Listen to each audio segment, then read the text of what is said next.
Hey guys, I have recently been trying to look at my bank account from my phone, and as it turns out, it's that time of the year again. Oh no. Bank wants me to find a new password, which is 6 digits and as difficult to remember as last ones. Definitely. So I've been thinking, because we all like to talk about technology stuff, and because we are also very annoyed about things like that, maybe I can check up on your opinions on this matter. What do you guys think about this? Or what happened to you? I also hate when banks ask me to change my password. I always enter the same password. Are you allowed to do that? No, bank reject that. That's not very useful. Also, sometimes I'm working with multiple banks. Yeah. Although I don't have so much money, I've been working with different banks, and when I'm working with a bank, I will first start with the same password with each bank. Then I change one, and then I alternate their passwords in the year, throughout the year. And it's so tiring to remember all those. Like sometimes I'm reusing my old passwords, but I don't think that it's secure enough to do. You know, actually, in my banks, they pop up a warning and say you have used this password before. So they don't even pop up a warning. They just say don't use the same password in the last 3 attempts. Yes. Yeah, but I end up having 4 different passwords I use in a 2-year cycle. Yeah, I also have this kind of one set of passwords that I juggle around. So I don't know, a lot of different combinations of different variation of different numbers that are kind of related to each other. And I keep that in my head and kind of use it. But I always, when the bank can remember what I used the last time or the last 4 times, then I am really in a bad place. I don't know what to do. Yeah.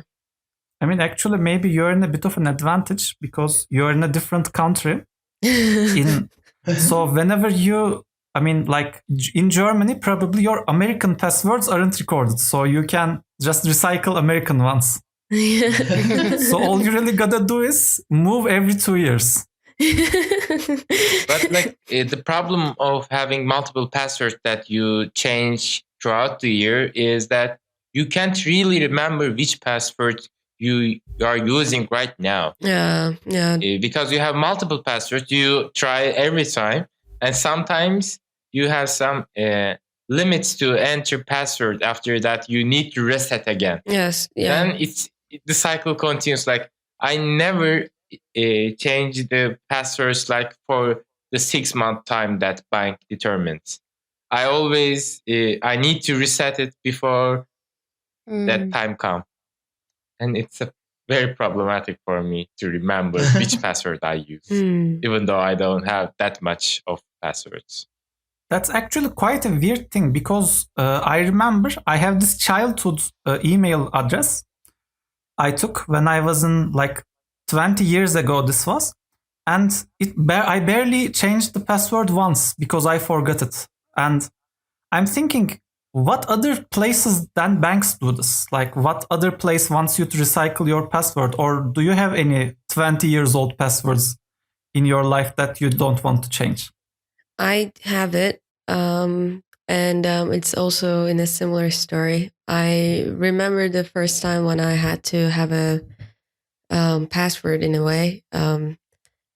It was when I had my first email address, and I think I was around 11 years old. And my brother was having one, and my dad told me that, no, it's your time to create one for yourself and a new email address. And I was like, oh, email, I'm adult. And then if I may interrupt, why is your dad a wizard from 90's movies? No, but I thought it was the brother. No, it was my dad. But, as a kid, technology was overall felt kind of magic. So that's why maybe I was like, and the main reason why I had it was for the MSN to use it. I needed to have a email address, and we were staring at my brother's computer, and which had this colossal like white screen. Remember those big, huge screens with a mouse that had a ball inside of it and a classic beige keyboard. It was a classic setup, and we chose Hotmail. And By the way, I need to stop you. Yeah, The keyboard is not beige. It gets beige after some time. Yeah. Yeah. I'm looking at the picture of myself where I'm probably 3 years old sitting at a computer, and the computer is not beige, it's white. Oh, really? Because I remember my childhood computer keyboard was actually, it started in a like ivory color. Maybe it went beiger over time. Sorry. Yeah. No. That's exactly like, I think that at that time. I am sorry, guys. My first keyboard was black. I am too cool for school. Black keyboard is also cool. But yeah, like that was the time when I first had to create a password for myself. And before the cybersecurity things needs to be improved, and I don't know when all of this started, but I used that religiously for everything. And yeah, especially when the Facebook came, I directly linked with my already existing Hotmail account. And I discovered the general games, like especially Farmville, where you have to send gifts to each other to kind of finish the task. But I didn't have enough friends on Facebook because I was so young. And at that point, I started to create like more Hotmail accounts, each of them individual, unique, more passwords that were again unique or variation of capital or letters added to it. And then I wrote all of them in a tiny notebook. But basically, long story short is I couldn't remember them, and I lost a notebook with the passwords. And after all of these years, those accounts are still haunting me. And they're there reminding me, Farmville, send gift. Yeah. I lost my first Google account. I feel your pain. Yeah, and I think overall it was like a big responsibility to give a kid, you know. But yeah, that was my first kind of encounter with the passwords, and for a really long time, like I used the same password that I decided when I was 11 years old. I have a similar thing where I would put my age at the end of the password for like a few years. Like I would change my password on my birthday every year, but only the number. Aw, that's nice. I was gonna ask what happens when you grow up. Well, I was efficient because I didn't put my age. I put the birth year, so it never changes. It's the static one. But jokes on you. I found that notebook that Elif lost. Oh. Oh my god. Nice. I mean, not Elif's notebook, but my notebook. That's a very useful correction. Yeah, it is. Because Enes is not a creep in that area. I might. Yeah. I mean, you live close to where Elif lived, right? You can just walk there and check out her notebooks. Maybe 30 kilometers away. Yeah. Okay. Host on host crime. Yeah, definitely. In middle school, our literature teacher asked us to write a letter. Actually, it was about writing a letter. And we were writing a letter to ourselves in maybe 10 years. It was a time capsule kind of thing. And as a, how can you say, forward-looking child, I wrote some of my passwords that I used at the time, at the end of the letter. It was like maybe 1 or 2 months ago that teacher just sent it to our address, my home address. God. And I would say some of the passwords I'm still using. Oh no. I mean, as a light passwords, like this is my Wi-Fi passwords or my computer's password. But I also use some of their derivatives as a stronger passwords because they were strong at all. But I'm still using those passwords from my childhood. Nice. Yeah, you are still using those passwords. Your teacher is still using those passwords to access your things. Well, that is funny because I am reusing some of my very old passwords to the point that I think if I wanted to go and like reset my password or if I forgot it, it wouldn't let me use the same password because of the changing restrictions. You know, that's actually a relatively new thing because I remember it never said those things. Like if you wanted to do a weak password, it warned you, this is a weak password. You are a garbage person, but you were still able to do it. Can I do my rant now? You know that I'm a university student right now. Yeah, we had a whole episode about it. My university requires you to change your password every year. And their password rules are so bad. So bad. Like, How? it's restricting you in all the bad ways. And there's no way you would remember such passwords. And they're only allowing you to have 8 characters. So you have a character limit. Yes. No, it's not a character limit because a character limit means you need to have at least or as much as. You need to have specifically. Oh my god. Oh, so you can't have less either. It has to be 8 numbers. That is amazing. So kind of like banks in a way, like we talked, right? Because banks also ask like 4 or 6. 6-digit PIN. Yeah. But they're called PIN in a way. Not a password. Yeah. And the difference is? I mean, it's a school. So Isal can continue her rants. Yeah. No, that was my rant. That's stupid. That's not safe.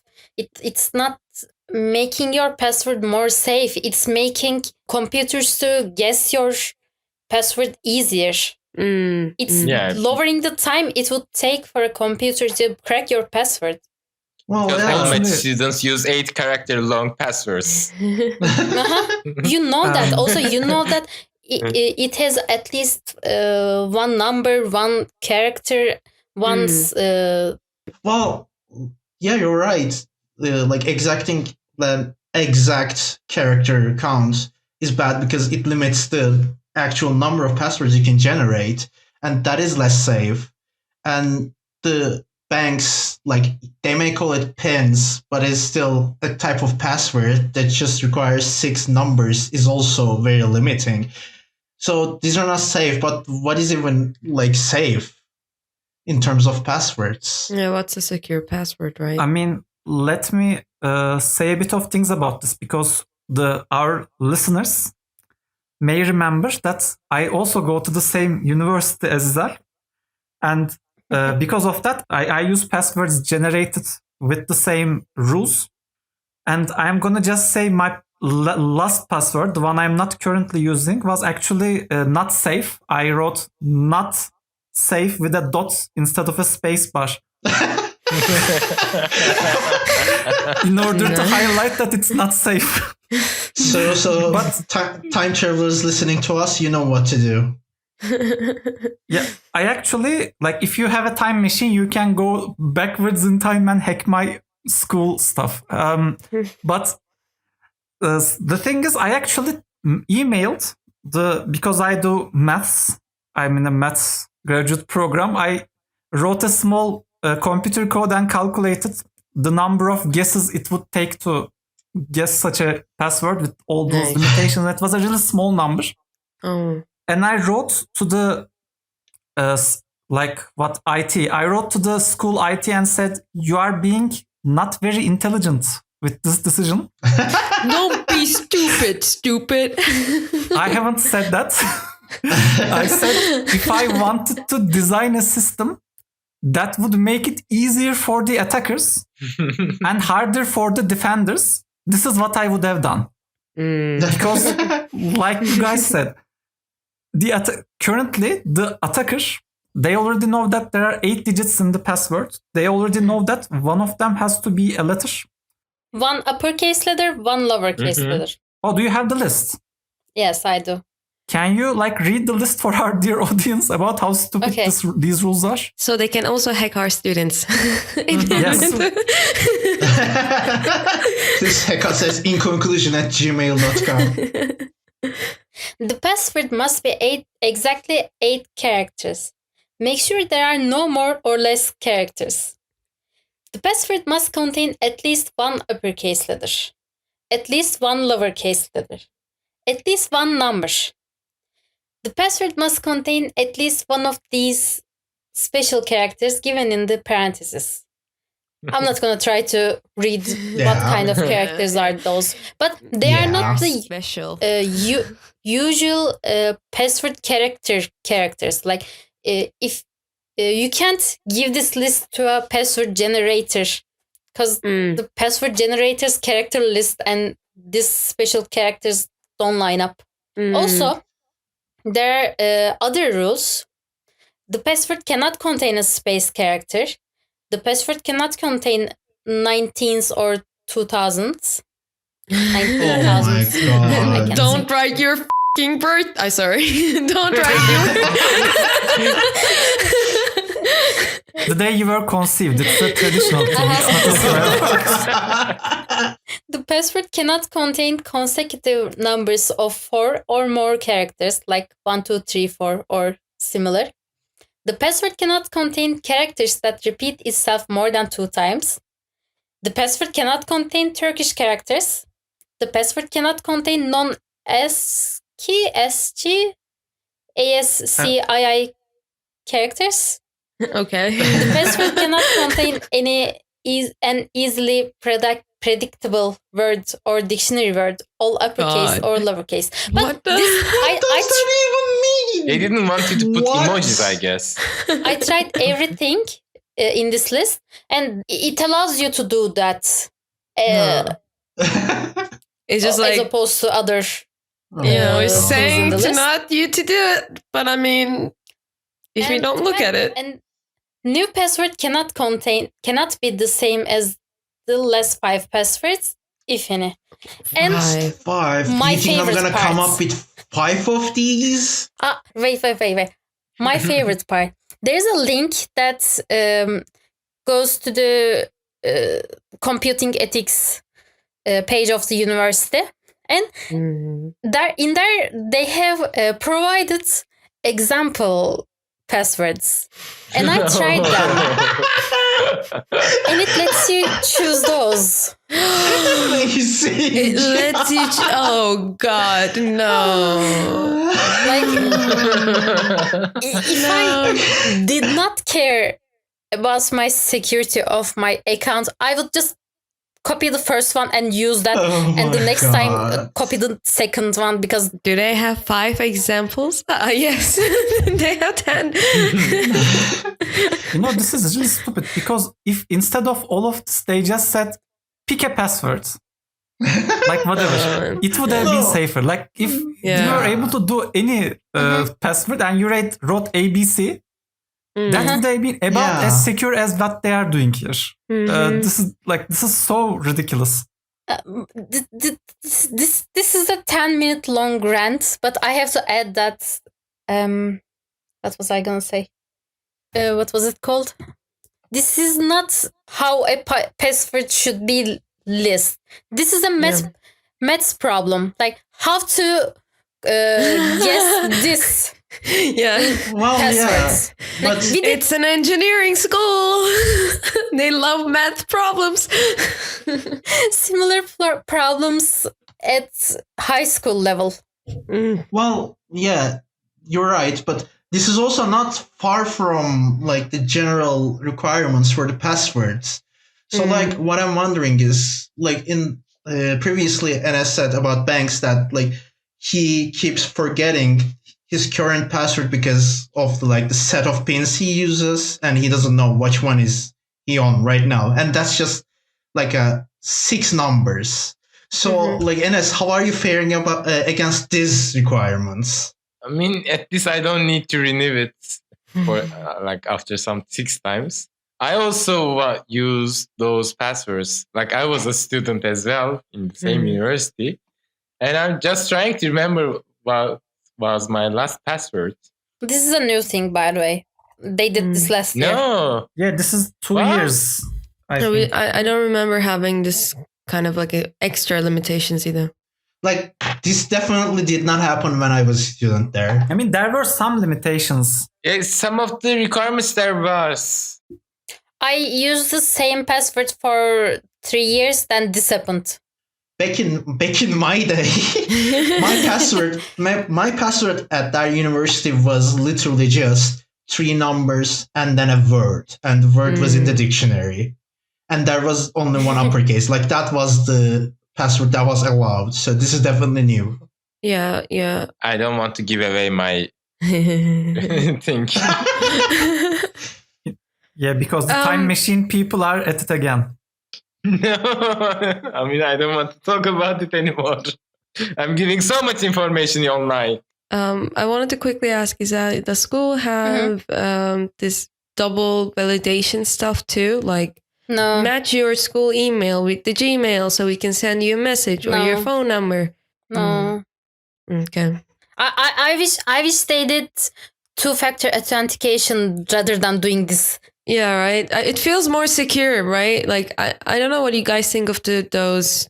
Like, at least since I started with the company, they were like, change your passwords and activate all the 2 ways of authentication, and I did that. It is kind of inconvenient to me, but it feels more secure. But is it more secure?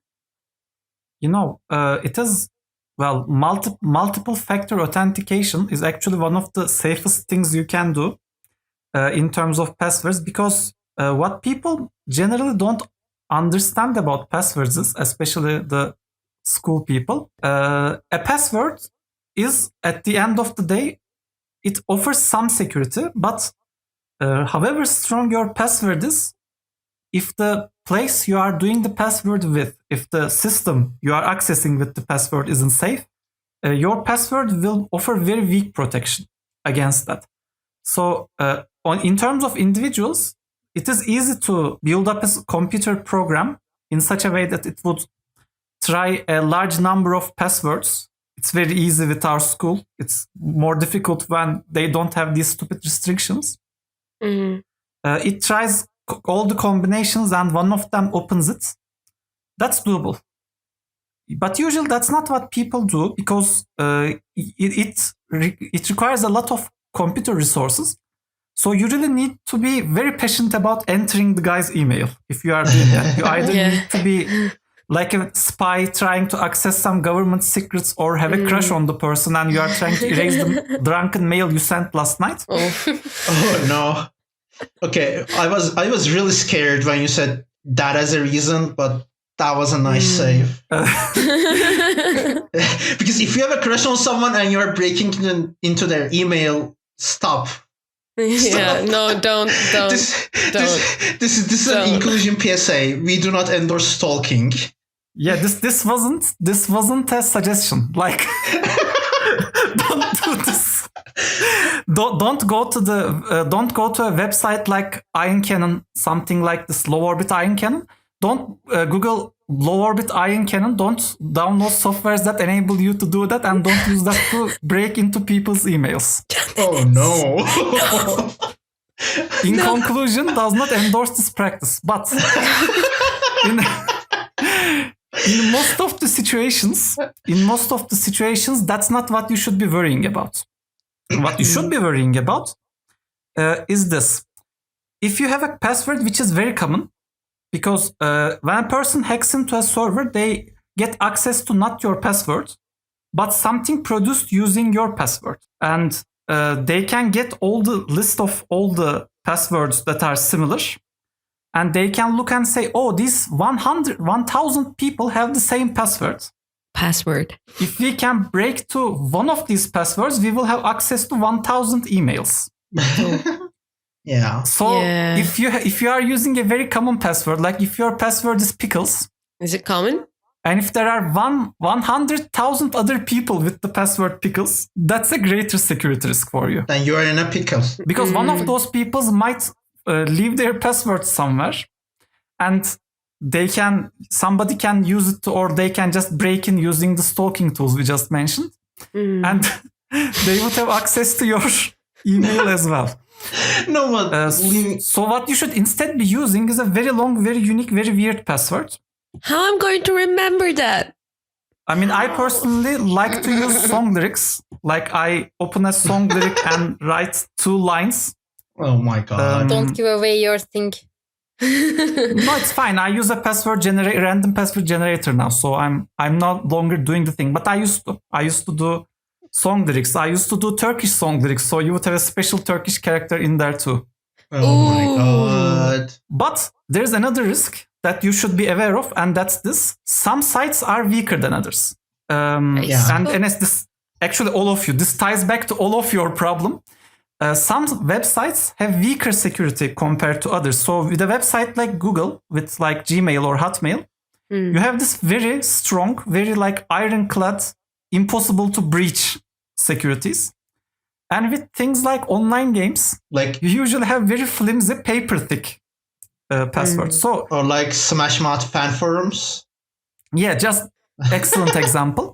So an evil person can break into the flimsy secure websites, and from there they have 2 things. They can attain access to your password and your email. Then using those passwords and emails, they can look at the other commonly used things in the internet. So if you are using an email with a password in a lot of places, what happens is they can get that information from a weakly defended site and use it to attack your accounts in a better secure location. I just like that you assigned evil to the hacker, like the evil person. Yeah. Yeah, all evil people are the same person, so it's very easy to do that. So this, when you say what is a safe password, a safe password should be uncommon, unusual, and you shouldn't be using it everywhere. And that's about the best you can do with a password security. Yeah, but I can't remember it, man. I always forget it and click that forget button. If you can't remember your passwords are not safe. What you need to do is remember one password, and that should be the password manager's passwords. Also, one password is a password manager app, so every time we said one password, I thought we were talking about that, but we weren't. Oh, now I got it. Oh, it's not sponsored by one password. Yeah, we wish. But I would prefer Dashlane. Why is that? I would prefer the server that pays us, the service that pays us. Whoever sponsors us will be the best service in the internet. I do agree that at this point, with the amount of distractions even the smallest website has, like right now you go sign up to a forum, yes, they still somehow exist. Even they have the most ridiculous requirements. So like having only one password to everywhere is obviously incredibly unsafe, but you cannot also have like different passwords for everywhere. So a password manager at this point is becoming a must if you want to be at least a bit secure. Everything comes with one now. What do you mean? Like your web browser saves it, your phone saves it. Yeah, but also, can you trust the password managers? What if password managers have leaks? What if password managers have security issues? And like, when you also tie these into the browsers, it's even worse. Like, I am not, like, I don't want to say I outright don't trust, but I mostly don't trust if a browser wants to save my passwords. That's actually a ridiculous thing to say, because usually browsers record those things locally on your machine. So it is safer than a password manager when you do it with the browser. But I'm saying this there's a huge asterisk. This is a very usually thing. There are also local versions of password managers. Okay. So what is exactly a password manager? Question. I mean, you know how there is bank manager and that they manage the bank? Password manager has nothing to do with that. Yeah. Great. It's a software that you can record all your passwords in one place, and usually they come with autofill functions in popular browsers. So, but it's not same as like, do you want to enter with Google account? And I say yes. No. That's that's what was it called? It's a different thing. Because I was thinking like, I'm not creating a new, I'm just linking each other maybe. So I'm not creating a new password. It's just one password. Now I'm thinking too, one password, the manager. That's actually a very smart thing to do because, like I said, Google is very secure. It has this huge, very high walls with like spikes and arches and boiling oil and all the things. Because it isn't just about writing good code. Maintaining a good web security, cyber security is very expensive. So most of the small firms can't afford it. That's why that option is there. Also, that reminds me that Google and Apple is working on a new thing that's gonna make this even better. Wow, I am immediately skeptical. Two of my favorite companies. Yeah, I know. What is called? Passkeys, I think. Let me look at my other notes. Apple, Google, and Microsoft commit to expanded support for, I think, FIDO. Oh no, it became 3 of my favorite companies. Standard to accelerate availability of passwordless sign-ins. It makes your device the password. I don't like that. So I scan my password, or what if I lose my key? Like, what if I lose my device? Well, I tried to learn more about this so I could be able to answer your questions during the podcast, but I didn't understand. Oh no. It's okay. Only thing I understood was your device is the password. If the hackers also can't understand it, it's safer. Yeah. Indeed. I don't think it works like that. They might be a bit smarter than me. No. Nah. They are promoting a passwordless world. Passwordless word, man. So it will be more like Touch ID or facial recognition kind of thing? Like, Not really. I mean, can I quickly say this? There are some services on the internet. I used them to buy coffee one time, this particular company. And when I'm entering this company's website to order stuff, I actually didn't need to create an account. What happened was they created an instance for me, which is like, it has a very limited amount of memory in it. Okay. It briefly remembers my address and stuff, and when the delivery is complete, my information disappears. That actually sounds... Instead of building a username and stuff like that. And I see a number of websites, other websites doing this too. Like at some point, I think Notion was doing something similar. Like you can enter, you have an account, but you don't enter it using a password. What happens is they send a one-time entry thing to your email, and you use that to access it. It's like they are... kind of like a ticket. Yeah, and I was gonna say that it's like they are choosing another way of authentication from the multi-authentication list. Well, I mean, That's a good thing because you don't have to remember a password. not only you don't have to remember a password, but it also sounds like more user-friendly in that it doesn't like store, well, like allegedly store, obviously, we will never know, but it doesn't store your information. Yeah. I don't understand what you mean. Well, Janice said it creates an instance for you to use for that one time and then deletes that instance and the information attached to it. So, I wasn't thinking it that way.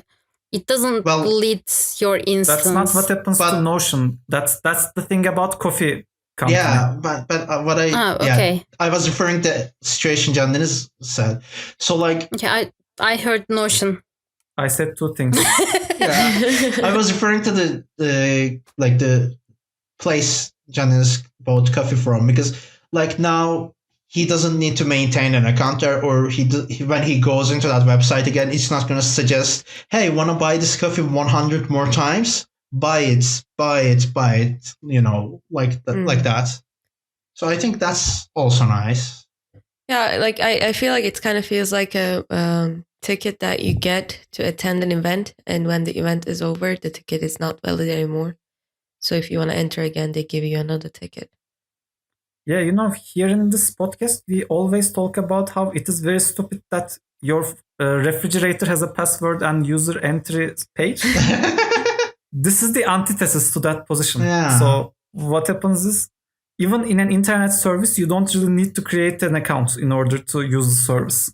Yeah. That's great. Well, I want to also circle back to password managers a bit, because I think we uniformly accepted that they're a requirement at this point. Like, what do you mean? Well, I think what I said was, I think we all agreed that they're like a necessity at this point with how the passwords have become. Mm-hmm. Like, to maintain your passwords. Like, what was it? How my grandfather going to remember this password, man? Like, he already has amnesia. He won't. His phone will. Yeah, Well, right. yeah, but the thing is, He will just enter his grandchildren's birthday. that's gonna get rejected by the requirements police. Yes, if your grandparents try to apply to Metu and try to get an email using their grandchildren's birthday, they are not getting in. Oh. Well, what I was trying to say, like, I'm not just saying how am I going to remember this, but if you want it in terms of security, these password managers do not exist like for the sake of the helping people, just because they have a profit motive. So Yeah, they are paid. even the free to use ones have like Good ones. like you said, good ones, they cost money to start with, and even the free ones are like, well, you're using this for free, but if you want to be more secure, you can buy this, which has several layers. I mean, first of all, to us, not every service provider also provides currency-based options. So if I go into a website and pricing says, hey, you can buy this in dollar only, my mind says, I can't buy this. No. Nope. That service doesn't exist for me. That's why I like Dashlane. They have local pricing. Who have also not paid us any money yet. I mean, it is also worrying that we have a service that is turning a necessity because of how far the internet has come. That is also, I'm nodding my head. like, grounds for competition. Like, how can, like, John Dennis is pretty informed about this. Like, Isa is pretty informed about this. I am not very informed about password managers, I have to admit. Yeah. Until this. So, like, for an average internet user, how are they gonna tell apart a good password manager from a direct scam? Because Exactly. I have to stop you and say that passkeys are trying to solve that. well, passkeys may try to solve that, but I would rather sell my soul to the devil to trust something that is created by cooperation of Apple, Google, and Microsoft. Oh my god! Fair. Don't use their services then. I'm sorry, Enes, but this was very. You say you oppose capitalism, but you yet have a bank account type of criticism where I don't really get a choice, do I? Things are heating up in the Apple, Microsoft, and other thing fandom. You can keep using passkeys, but for the regular person, passkeys would be great. Well, that's assuming they're gonna work, though. Because you're only using the Touch ID on your phone or face scanning thing on Android on your phone. I don't actually. Or just you're typing in the password of your phone. Yeah. Or drawing the thing I miss from Android. Yeah. I still have it. Match the dots. Yeah, that's a nice one. That was fun. It was. My biggest general, like, while you guys were talking, I was getting slightly nervous. And That's okay. Happens to me all the time. I was questioning my passwords. I was thinking all the places that I logged in, and I was kind of like going back like to the first time I opened up, everything. And I don't know how many accounts, like for starting from my childhood, the stupid ones, for stupid forums or games, websites that you can play. I don't know how many accounts I have it out there. Yeah. And like overall, because I don't with Google and with like WhatsApp, like through Facebook, you can kind of tell, you can say that log me out from all devices, right? But what happens when you forget its existence and it's there? Good question. There's actually a fun name for that. It's derelict account, like a derelict ship. Well, I mean, this is also this is not useful for every instance of that, because obviously there are gonna things that are not gonna pop up on the radar. But there are websites that show when you enter your email to the websites and services that had like a security leak that your email was attached to. So at least that can grant you, like, it shows you that you had an account with this email, and we know this because there was a security leak. So watch out for that. And you can then go and manage that if you can. So what you are saying is there's a website specifically designed to find security leaks, yes. I'm going to be honest. By the way, Apple also utilized this function in the Safari app. Google also does that, by the way. They do? Like, I have a password manager. Yeah, in the browser. Like, I haven't seen it on mobile, actually, on the Safari browser. I save some of my passwords, some of the weak passwords that I used on some websites. And nowadays, like, it just notifies some of the passwords were in the leaks or hacker leaks. I don't know the correct wording, but may have been leaked. Yeah. So you might consider to change it. Yeah, Google also does it when you log in to an email, or like when you open your drive or etc. It pops up a warning sometimes that in a recent security leak your website, your email address was found, so you may want to change your password. So that's also a thing other services can do. It's not only sketchywebsite.com. Okay, yeah. This is a service that can be provided. Is that you were going to say something? I was gonna say that after we talked about all of this, I went to my password manager. Yeah. First, I tried their dark web monitoring thing, and they found 14 breaches with my data. Oh no! Time machine people, they're after you. Oh no!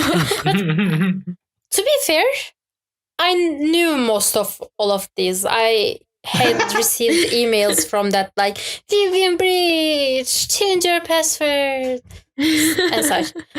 I knew most of them because the dates are going back to 2012 or something. Oh, that's great.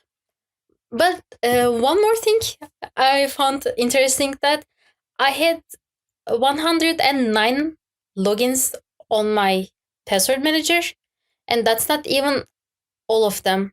I was too lazy to move all of them from my Apple keychain thing, and I'm just adding one by one when I need the websites. Yeah, like there's so many apps and so many like softwares that we're using, or accounts. That's why I was kind of getting slightly nervous too, because I was like thinking, what do I use in the digital realm? Like, I'm going to be honest. I used to be like, when this password managers and password security advertisements, etc. first started popping out, I was also getting nervous. But my approach is now like Dr. Strangelove, how I learned to stop worrying about it. It's if it happens, it happens. Sometimes you get breached. Like, I can tell you, my mom's Instagram got hacked, and the person pretended to be my mom, and she, like, I'm saying she, but I don't know who they are.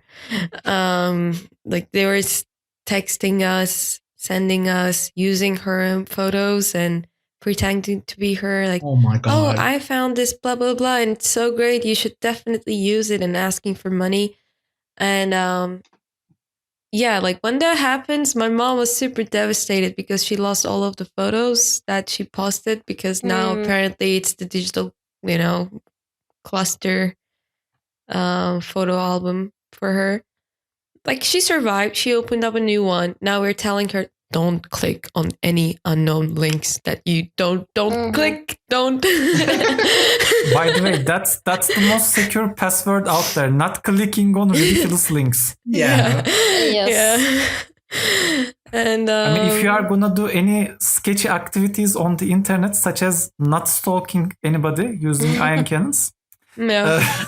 which we don't recommend, you should be very careful about links that look too good to be true, because they usually are. Exactly. One thing my password manager does that I like, when it finds the site sketchy, it doesn't auto login. That's good. It asks No. you. It says that this looks weird. Are you sure this is the right site? I always forget that some people don't use Firefox, and this warning doesn't come from the browser itself. Yeah. Because Firefox is always like, this site looks very sketchy. Are you very sure you want to go there? Like, Firefox is there for you. I'm not gonna stop you. You are your own person, but I don't think this is a good idea. Yeah. Well, I think saying that don't click on links and use Firefox and probably use password managers that you probably pay for, because I wouldn't trust a password manager that's I wouldn't pay for, because when you don't pay for it, you are the product and stuff. Oh, yeah. You're always a product. Paying for it doesn't change it. We would also put in links about things that we have talked about today. Should check if your data was on dark web or something, or learn about passkeys. Learn a little bit more about how to get more secure, because just as a final note to our listeners, I got hacked this last summer. I don't know how it happened. The only thing that I'm assuming is this Russian website. I'm sorry. Oh no. And the whole thing started is that I don't like reading, as you guys know so far. If you listen to our podcast, I kind of mentioned this a lot. So what I do is I try to download text-to-speech softwares, right? No. And I was just kind of looking through, reading reviews of different online review pages. And one of them was this, I don't remember the name, but it was something like blah, but I can't remember. So they were like, this is a good one. Like, you can directly put files in it. It's totally safe. No worries. And I was like, great. Finally, I can do my readings without reading. And then it went 2 months, super safe. I don't know, like, or a month. And out of nowhere, my computer just said, I use a Microsoft computer and we need to update your computer. And I was like, well, this is Microsoft. It happens. So sure. Okay. I have time. Let's do it. And then in the middle of the update, it turned into reset and it totally wiped out my computer. I lost everything.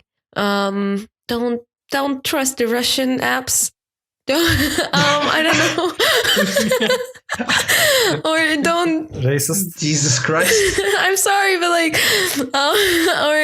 or like, how did we get here? I don't know. I just don't trust the reviews that you listen online. I generally don't know what to say, but be cautious. I'm alive, but two of your, yeah.